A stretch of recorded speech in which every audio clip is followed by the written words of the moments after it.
দেখেন চুলা ধরিয়ে দিলাম। এবার আমি কড়া দেব। এখন চিংড়ি মাছ আর কচু শাক রান্না করবো আজ আমি। দেখেন এই যে চিংড়ি মাছ হালকা একটু লবণ দিয়েছি। চিংড়ি মাছ আর কচু শাক, বাড়ির কচু শাক রান্না করব।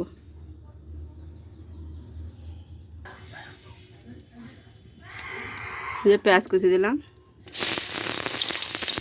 আর কয়টা রসুন কুচি, এই রসুন কোয়া দিলাম।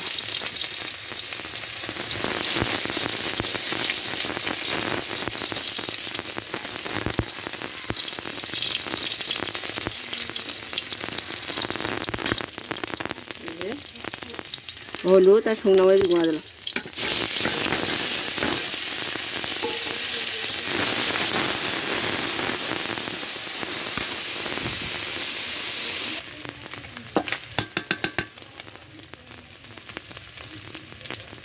যে সাই জিরা আর কালো জিরা, গোলমরিচ দিয়ে দিলাম।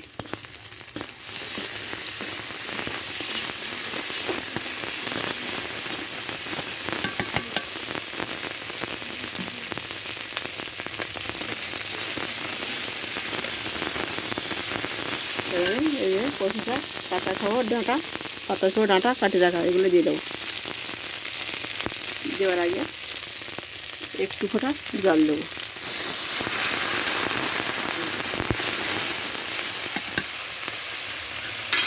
যেন ধরা না লাগে তার জন্য।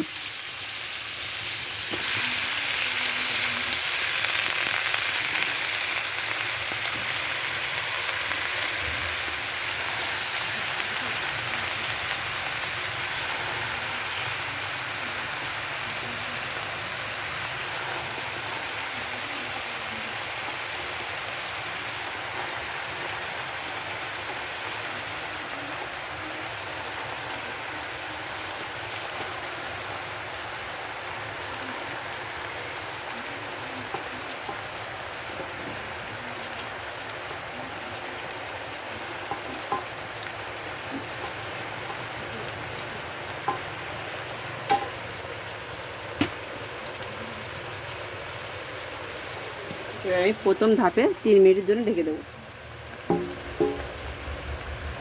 3 মিনিটের জন্য ঢেকে দিলাম।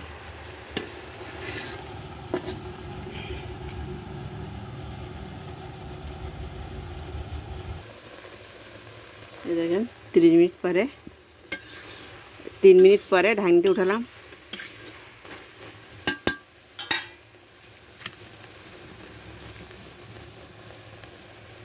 পরিমাণ মতো লবণ দেবো।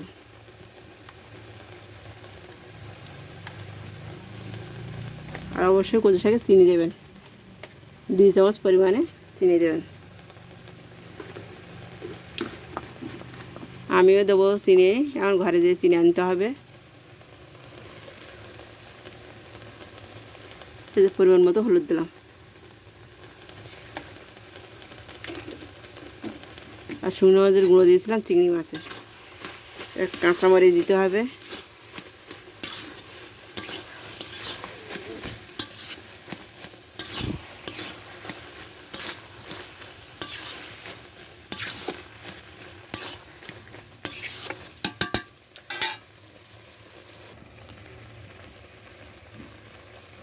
এই যে চিনি দিলাম।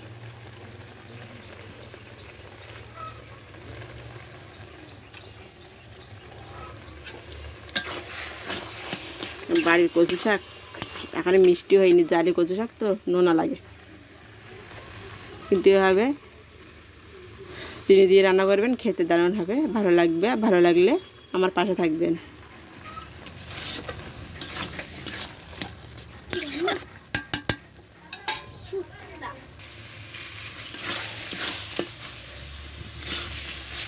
দেখেন কচু শাক অল্প একটু হয়ে গেছে কমে। আমি আরেকটু জল মারবো।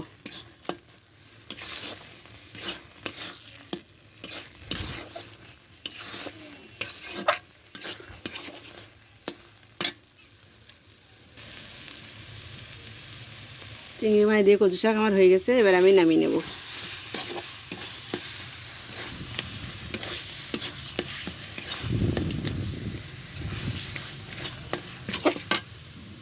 এই দেখেন কচু শাক দিয়ে চিংড়ি মাছ, যদি ভালো লেগে থাকে লাইক করে দেবেন।